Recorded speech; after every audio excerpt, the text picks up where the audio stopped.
আসসালামু আলাইকুম গাইস। আমি এখন আমার ছেলেদেরকে নিয়ে একটু বেরোলাম। ছোট্ট একটু কেনাকাটা আছে। এই যে আমার দুই ছেলেরা যাচ্ছে, অটোতে উঠে রওনা দিলাম স্ট্যান্ডের উদ্দেশ্যে।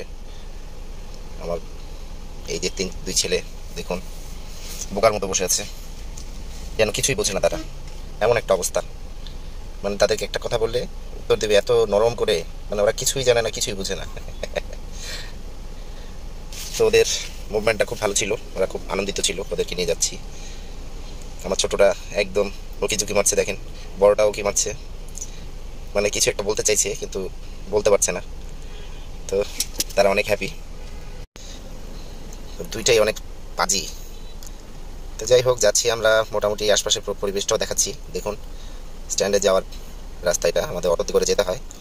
আমাদের বাংলাদেশে এগুলোকে অটো বলা হয়, অন্যান্য দেশে কি বলে আমি জানি না এগুলোকে।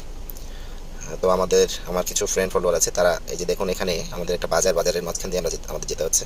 প্রতিদিন সকালে এই বাজারে অনেক সুন্দর সুন্দর সবজি, কাঁচা সবজি ওঠে, টাটকা সবজি একবারে। যারা টাটকা সবজি খেতে চান তারা এখান থেকে নিয়ে যাবেন, এখানকার একদম ফসল ভালো। তো যাই হোক, নেমে গেলাম অটো থেকে, ভাড়াও দিয়ে দিচ্ছি। তো এখন মার্কেটের ভিতরে আমরা ঢুকে যাব। আমরা চলে আসছি অলরেডি। ওই যে সামনে দেখতে পাচ্ছেন একটা মার্কেট বড়। আমার দুই ছেলে আগে আগে হাঁটতেছে। ওই যে এটা হচ্ছে একটা শপিং মল, ওই যে বড় বিল্ডিংটা। আর এই সাইডে আরেকটা, এই সাদা বিল্ডিংটা, এটা হচ্ছে আরেকটা শপিং মল। দুই সাইডে দুইটা শপিং মল। মোটামুটি সব ধরনেরই প্রোডাক্ট আপনার এখানে মিলে যাবে। আর প্রচণ্ড পরিমাণ মানুষ, এত ভিড়, আর গরমটা প্রচুর ছিল। ওদেরকে নিয়ে মার্কেটের সিঁড়িতে উঠছি। ওদের দুজনের জন্য পাঞ্জাবি সেট বানাইতে দেওয়া হয়েছে, সেটা হচ্ছে শোরুম 3 তলায়। ওদেরকে নিয়ে ছুটে যাচ্ছি। কীভাবে দৌড়ে দৌড়ে উঠছে দেখছেন, অনেক আনন্দিত তারা। তাদের আনন্দ দেখে আমার নিজের কাছে ভালো লাগছে। তো যেতে যেতে একটা ভাতের হোটেল দেখতে পেলাম। এখানে আমার এক বন্ধু খাওয়া দাওয়া করছিল, নাস্তা করছিল। তো তাকে গিয়ে জিজ্ঞেস করলাম বাসায় কি তার বউ তাকে নাস্তা খেতে দেয়নি। এই হলো পরিস্থিতি। তো যাই হোক, এখানে এসেছি পাঞ্জাবির এই লোকটার কাছে। উনি বললো এখনো হয় নাই, রেডি হয় নাই, আরও 2 দিন লাগবে। তো 2 দিন লাগবে দেখে শুনে আমার দুই ছেলেরই মন নষ্ট হয়ে গেছে। মন খারাপ করে ওরা চলে আসছে। তো ওদের মনটা একটু ভালো করার জন্য ওদেরকে একটু নাস্তা খাওয়াচ্ছি। এখানকার স্পেশাল মালাই চা আর ব্রেড, খুব সুস্বাদু, একদম বাটার ব্রেড। তো ওদেরকে মনটাকে একটু ফ্রেশ করার জন্য ওদেরকে একটু হালকা পাতলা কিছু খাইয়ে দিলাম। যাই হোক, ওরা মোটামুটি এখন একটু আনন্দিত, মনটাকে একটু ফ্রেশ করাইলাম। আবার আমরা বের হয়ে গেলাম, ওদেরকে কিছু কিনে দিলাম, সেটাই দেখাচ্ছে আমাকে। ওরা খুশি। তো ওদের জন্য আরও অন্যান্য কিছু কেনাকাটা দরকার। তো সেই জন্য আমরা আরেকটা মার্কেটে আমরা একটু ঢুকবো, একটা গার্মেন্টসের দোকানে। সেখানে কিছু মিললো না, পরে আমরা আবার আরেক জায়গায় যাচ্ছি।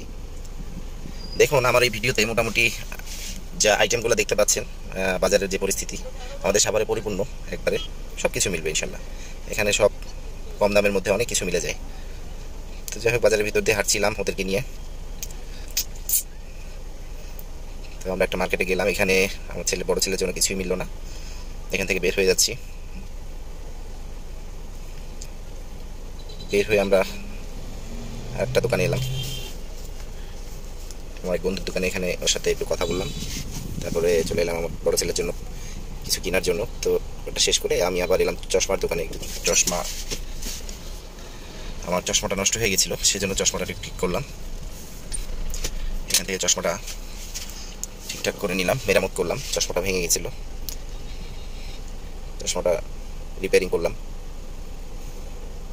আর একটা নতুন চশমা আমাকে দেখাচ্ছিল, সেই চশমাটা দেখে একটু ব্যবহার করে দেখলাম যে কেমন লাগে। চশমাটা বেশ ভালোই লাগছিল, কিন্তু আসলে ওই মুহূর্তে চশমাটার বাজেট যা বলছিল ওই বাজেটটা আমার কাছে ছিল না, সেই জন্য আমি নিতে পারিনি। তাই বললাম যে চশমাটা পরে নিয়ে যাবো, রেখে দেন। আমার পরিচিত দোকান, সেই জন্য রেখে আমার চশমা রিপেয়ারিং চশমাটাই নিয়ে বেরোলাম। এই চশমাটার বয়স আমার অনেক। তো যাই হোক, সব শেষ করে মোটামুটি আমরা বেরিয়ে গেলাম রাস্তায়, এখন ফেরার পালা। তো যাই হোক, ভালো লাগলে সবাই লাইক কমেন্ট করবেন।